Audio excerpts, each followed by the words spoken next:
Good evening, ladies and gentlemen. Welcome to Exalted Scarfcast around 25. Hail, Yay! Lobster! 20, we have gotten 25 episodes of this somehow out. Ah, jeez.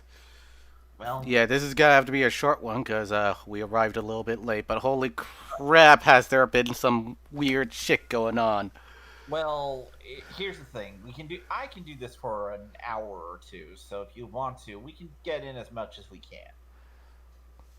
Yeah, you So, can. I probably can't, so we're going for about. Let's cut off at around the 40-minute mark. all right, 40-minute mark. So we'll keep some of this stuff brief, but we'll go over this because it is fascinating. So since Jordan Peterson is somehow back in the news, despite all of us thinking he was just in Russia, getting help with his medication issues, and his daughter stealing his money. Okay, Ah, for crap! What is going on? This guy has nothing to do with comics, and somehow they managed to shoehorn him into comics. I should probably explain what happened here. So, Ta-Nehisi Coates is the current writer of Captain America. He's leaving soon.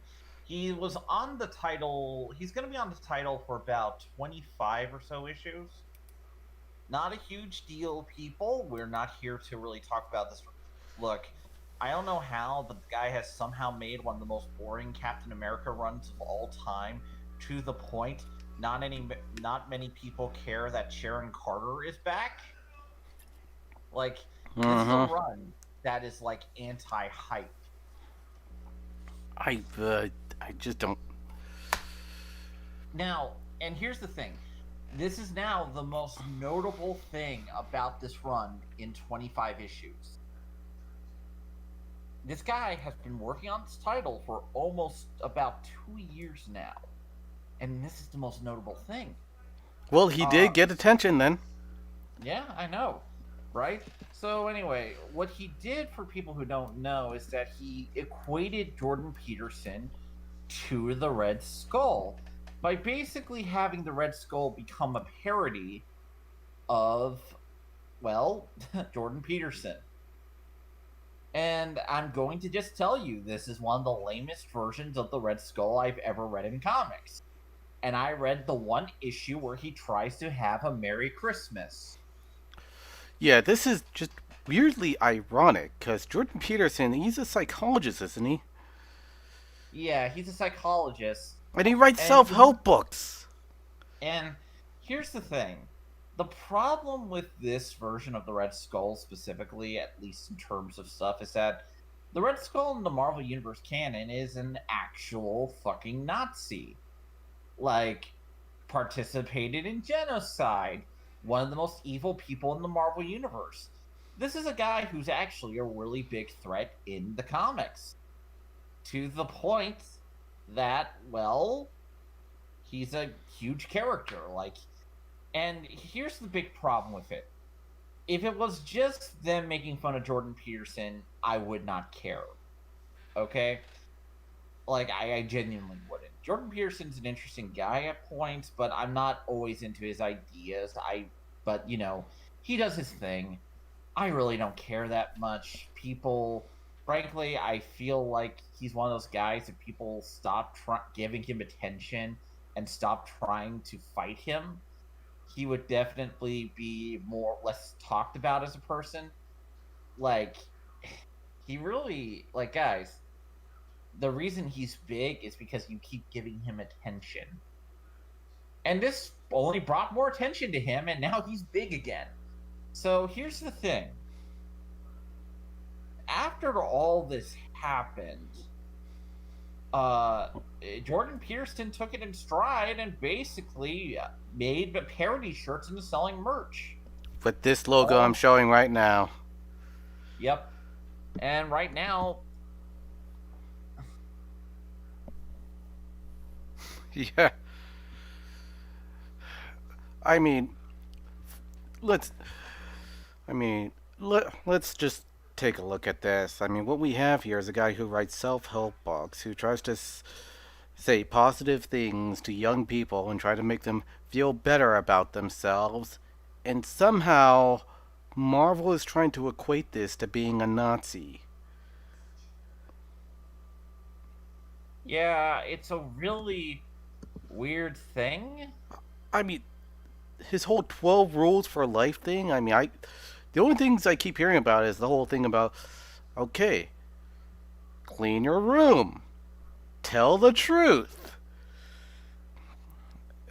pet a cat, apparently. It's just relatively harmless things, and almost in a father figure sort of way. So in a sense, they are almost making the Red Skull benign by doing this, and that is just the wrong direction for the Red Skull.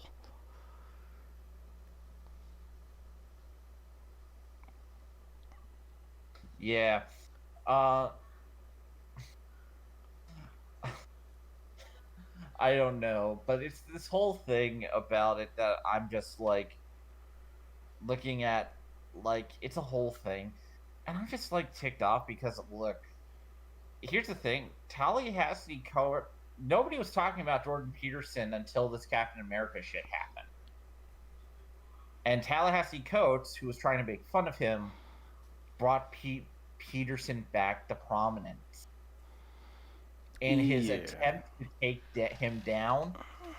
He He, um he kind of made it popular. yeah, it's weird. It'd be funny if he sold more shirts than Tallahassee Coats sold issues. Yeah. It, but yeah, that was a weird one though. I mean, for crying out, no, it's not even the first time they tried to do this. I remember when they tried to portray the Red Skull as Trump. I mean, guys, can't we just like leave real world figures out of this? Yeah.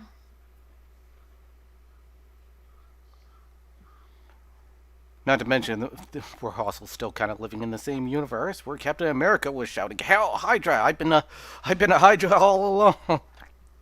Yeah, basically. This has been a thing for a while, but anyway, it's one of the things of just like, you know, Yeah, this has been a bad time for Captain America fans, apparently. hmm Uh, yeah, It's it's just a weird thing, and honestly, I'm surprised that this has taken over. Like this, Captain America wasn't like they didn't even got uh in they fact, even in fact, yeah. the the other thing I remember about Jordan Peterson is that one interview he had with that lady, and she kept throwing all the gotcha questions at him, and she never got him. hmm In Yeah. fact, he got her. That was the hilarious part about it. And I think that's what pissed everyone else off about him. They just couldn't bring him down. Yeah. I And guess and if there's one thing that pisses somebody off, it's a target that can't be destroyed. look, I don't know what you can even destroy. I frankly, the thing about it is that there is an easy way to destroy him. Don't pay attention to him. Yeah, but these Like people can't help themselves. I know. Uh,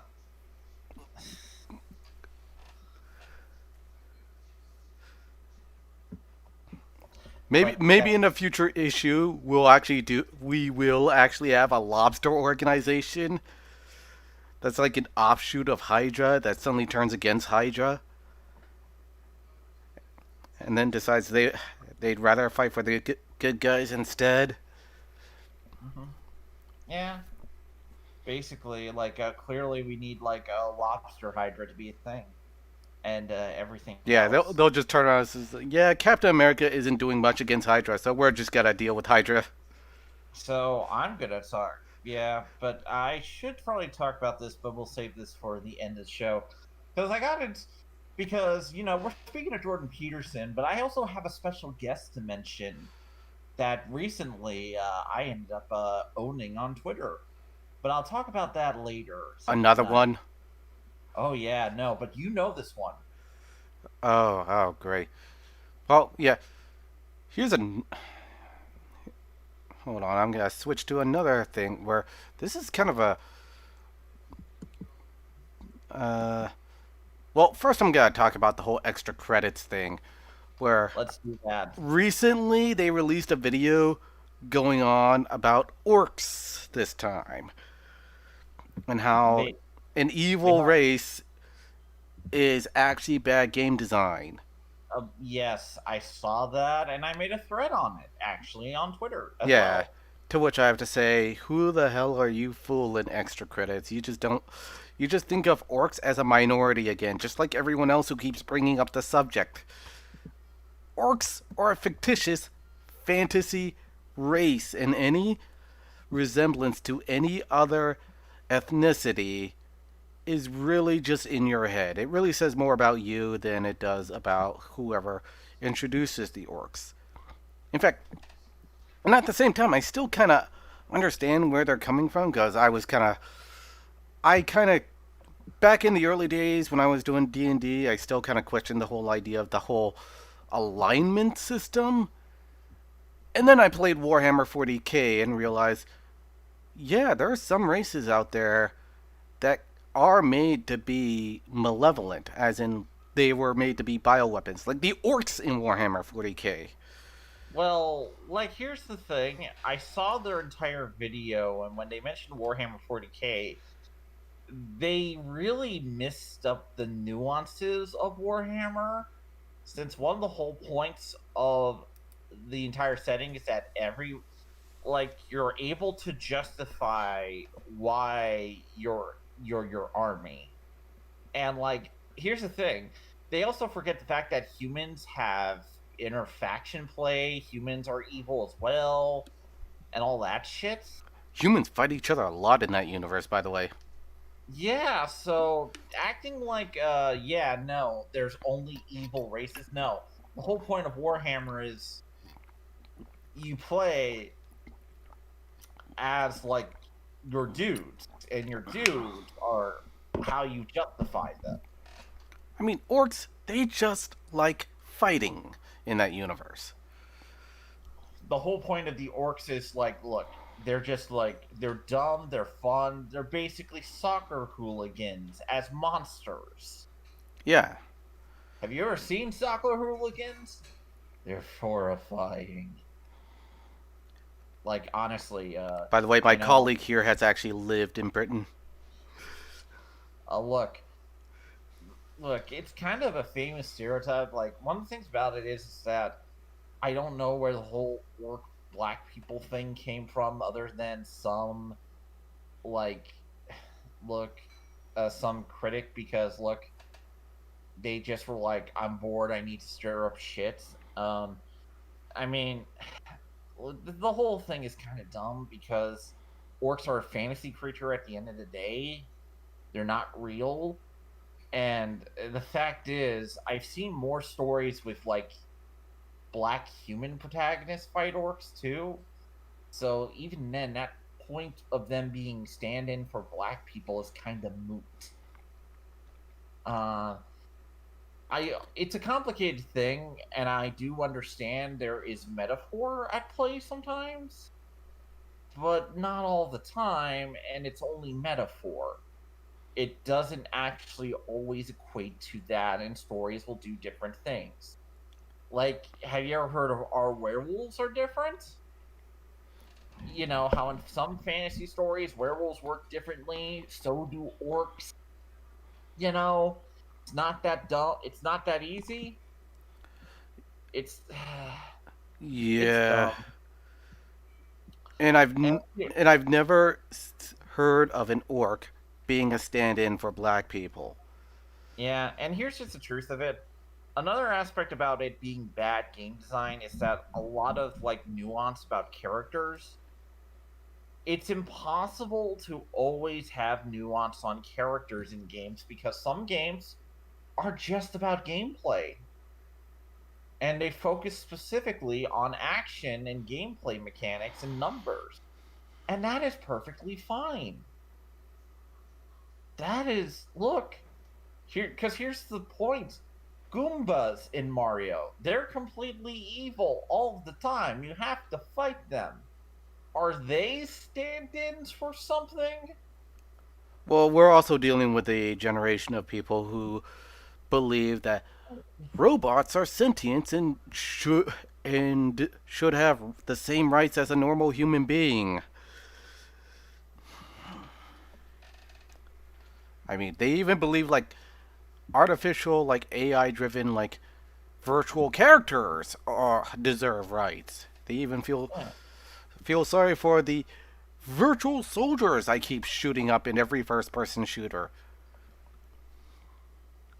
I mean, these people are insane and they're delusional.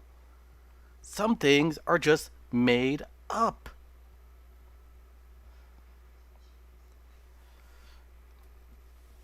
And Um, yeah, that said, I'm also gotta show off a weird thing that I've seen a whole bunch of people throwing his see fit over. yeah. A PSA for Japanese artist. Oh fuck, I heard about that. Yeah, so I actually know about this a bit. Yeah. Believe it or not. What to do if you are approached negatively about your artwork. Please check the account information of the user who is disparaging or demanding you change or remove your artwork. If the biography or header image contains any of the following: age information usually represented by a number below 18, the following acronyms, I'm not going to say that out loud, gender pronouns, not going to say those out loud, the following emojis, alternative life cycle choices, imaginary gender identification, e.g., gender queer, any form of the word feminist, any reference to K-pop group, any reference to mental illness, bipolar, autistic, Asperger syndrome, etc. An avatar header with a character from Pokemon, Super Smash Bros., Animal Crossing, and or My Hero Academia. That's part of that too. Yeah. Duh. Wait a minute. Why Yeah. is My Little Pony not in there? There's a lot of good question. My Little Pony has really stopped being a thing. Like the fandom's kind of look. The fandom will probably come back at some point, but they're sleeping. Better, better. Yeah. Why is there? Why is furry not included into that? Those. Furry. Okay. The furry community is actually very much based on problematic art. Uh, Like, yeah, but it's sure, the they're all like, problematic art that they all seem to accept for some reason. look, man, I'm not here to discuss furry shit sometimes. Furries are their own community, and sometimes you get like more types who are more like killjoys, while others are more, okay with everything. And I do mean okay with everything. It really depends. Yeah, let's not Uh, jump down that rabbit hole this time. yeah, look, I'm not here to talk about crinkling. But but yeah, this came up and everyone lost their minds over it for some reason.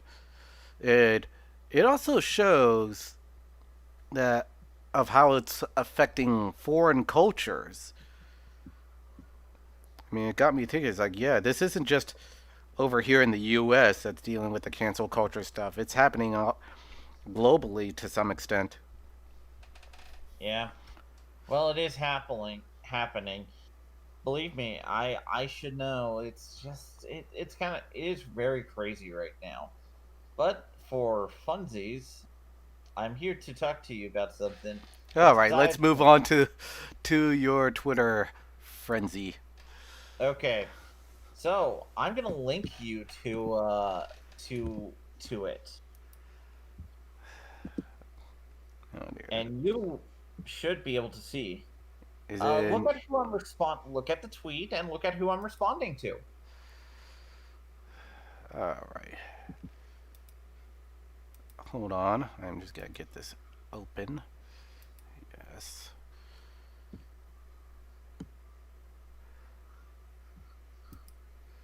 It's going to be sweet.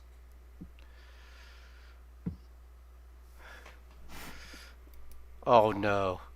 Oh no. You gotta be kidding me.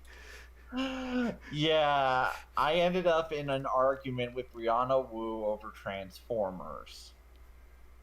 Of all the people. Of all, look, man, I didn't know it would happen, but some things have to be righted. So I'm going to explain this situation as best I can. Okay, all right. I'll make Yeah. sure it makes sense to you because you're probably wondering, my friend Scarfy, how. Okay, so you see, Let's talk about the tweet she sent out. So you see that figure she's talking about? Like you probably see the original post. Yeah. That sexy figure. Yes, I remember that figure all too well. I I will own it. not say. Okay. I wasn't gonna say you have one, but alright. I I have no shame on this one. I own a copy because I bought it kind of as a joke. To be fair, It is. It was funny to see that thing. like uh, look. I figured I had to have like one weird, sexy Transformer toy in my collection. So By the way, he's got a lot. yeah, that's the understatement of the century. Anyway, Just just watch his videos on the Exalted Speed channel. You'll see them on his shelf. yeah, that's not even like a third of my collection. That's not even like a that's not like that's like 2% of my collection. But anyway, so Brianna, I'll explain.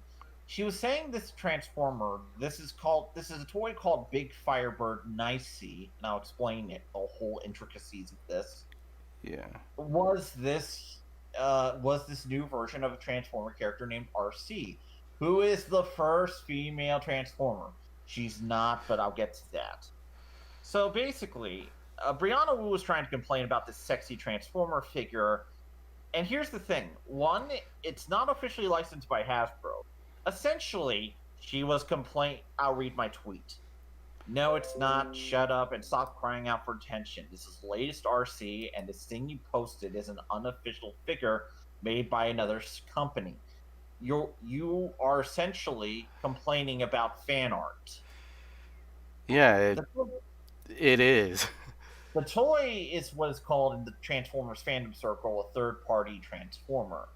What that means is that it's a Transformer made by another company that's not officially recognized by Hasbro, and is essentially as far look it's based on Transformers, but they're not. It's a bootleg. It's a very nice bootleg, but it only steals design. It's not based on a real toy or anything.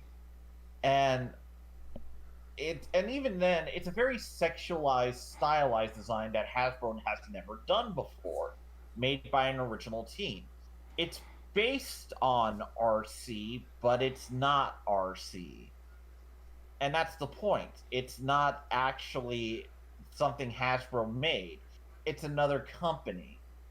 And yeah, so she ended up deciding to butt her head on the Transformers fandom. And then she tried the gall to say Hasbro is making this figure when it's not made by them. It's kind of like this. What the fuck are you talking about? This is not made by them. This isn't even official. Well, anyone familiar with previous major events are probably know that this is not the first time Brianna Wu bumbled her way into fandoms.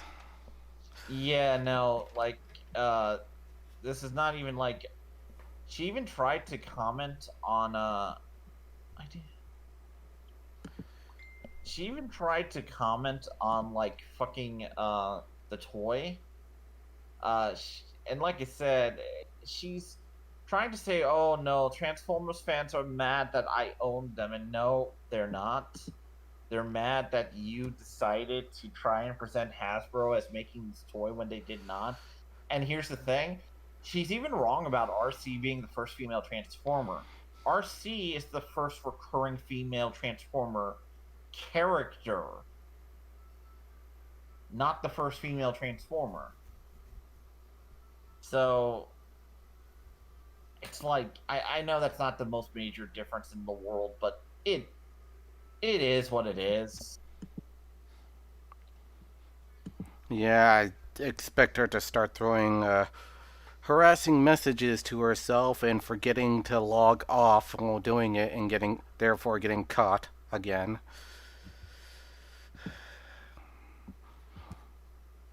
But yeah, this is a blast from the past. I mean, I haven't heard from this person in a good long while.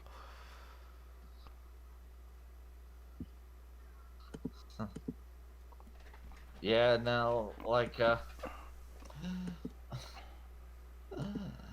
It's yeah, this is amusing actually. it's dumb, and honestly, she's being owned by more people because of it.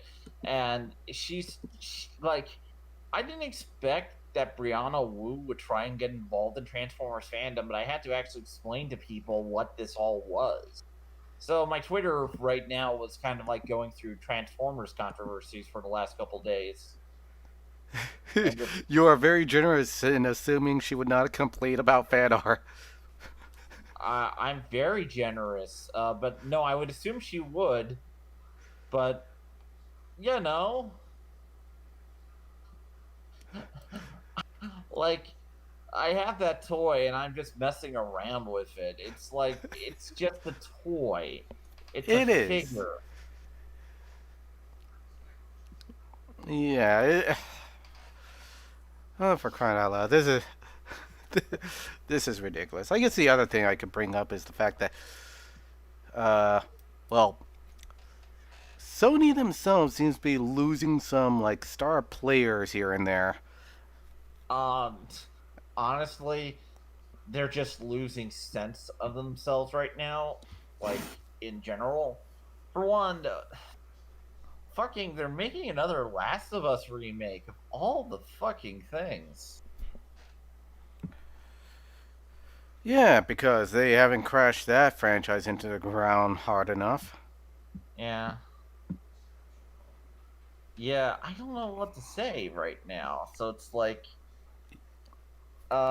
I yeah, no, mean, I'm not one to tell people what to buy, but trust me, well, guys, just don't they're really buy it. they're really focused on making these like triple A superstar. I don't know what they want out of games anymore.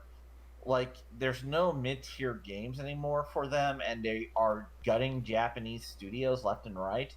Yeah, At that's the this other point, issues. This at is, this point, the only Japanese studio who seems to have done stuff for them is Square Enix right now in the modern day. And it seems like everyone is moving either to PC or Nintendo. Like, yeah, I mean, it looks to me like Sony wants to make their games more like Hollywood movies. uh, Which, to be fair, I mean, if you looked at the trajectory of how their games are portrayed from like early PlayStation days, they were sort of heading in that direction, anyways. yeah, yeah, I yeah. mean, what was their most iconic game on the PlayStation 1? Final Fantasy 7? The very the game that was very cutscene heavy for a JRPG. Yeah, but not even just that. Um, like in general, right now, like Transformers. Sorry, yeah, Sony. Sorry, I don't know. Sorry, I'm like in both. I'm in different modes right now. Sony, like we can't always forget about Crash Bandicoot and stuff like that. You know. Yeah, So I think they did already remake that. yeah, and there's a lot of other things to them too. But right now, Sony. I don't know why Sony uh uh is such a shitbag about it sometimes. Well, they made, So, yeah, they've been making a lot of really bad decisions. I mean, because they're screwing over way too many Japanese creators. There's there's probably got to be a lot less JRPGs coming out for the PlayStation, and they probably got to rely more on these very open worldsy kind of cinematic style games. And I think that's the direction they kind of want to go. But in that case, they're just got to get eclipsed by well, the Xbox, which is going to be far more flexible, especially since isn't. I'm pretty sure the Xbox has got to be cross-platform with the PC. hmm Oh man, I just remembered there was a PlayStation exclusive that got released on Xbox through their Game Pass, and I can't remember what it is. I'm trying to remember right now, but yes, like Sony right now is not in the best shape, and I don't think it's going to get better. But it's it's Sony. Fuck them. Yeah, and they are no longer the people of the PlayStation 1 and PlayStation 2 days. Yeah. So right now it's just a whole thing, and we're just gonna have to see what happens. But I can tell you this: the only game I might be looking forward to is whenever the hell they do the new Spider-Man game, because then everything else I'm like, fuck, I can probably get it better somewhere else. Um, Oh but yeah, I right now, saw a trailer for Age of Empires what 4 now, and they have gameplay footage now. Yeah. ooh, And it's giving me a little bit of a stronghold vibe to it, but it's kind of looking good, but a little bit too cartoony. There's also, my main criticism is that they're starting to use like these weird particle effects for some of the characters or abilities, which really detract from the gameplay. I don't like how the artifacts now have like this glowing light coming from the top of it. It's like, you're supposed to be grounded in actual historical stuff, right? But other than hmm, that, there are like some interesting developments in terms of how the factions are seeming to work. For one thing, the Mongols are much more nomadic, and that it's like you plop a base down, mine resources, and eventually you could just uh, pack up all your buildings and then plop them down somewhere else, I guess. hmm, And you could put archers on walls now. ooh, that definitely sounds like Yeah. fun. So it's starting to look little bit more like a little bit more like Total War at this point. There's also some stealth mechanics involved where you could hide in forests or in long grass. And I've heard some talk about roads automatically being built after you construct buildings around your base. So I'm not sure how that's gonna play out or how that's gonna work. But it'd be interesting to. I'm keeping an eye on this thing, especially since I've gotten back to playing Age of Empires because I've been starved of a good RTS game for a good long while. So yeah, that'll be a thing for me to look forward to. And for the time being, since we're kind of I'm out of time. I got other things to do after this. I'm just Yeah. I'm just gonna sign off for here. This has been a crazy week, crazy past 2 weeks because we missed the previous week. I believe. Holy shit, dude! From Jordan Peterson being the dad we never had skull to Brianna Wu coming back into jumping into Transformers. The fucking orcs again. Good God, people just need to calm down. Yeah, well, of all things. Yeah.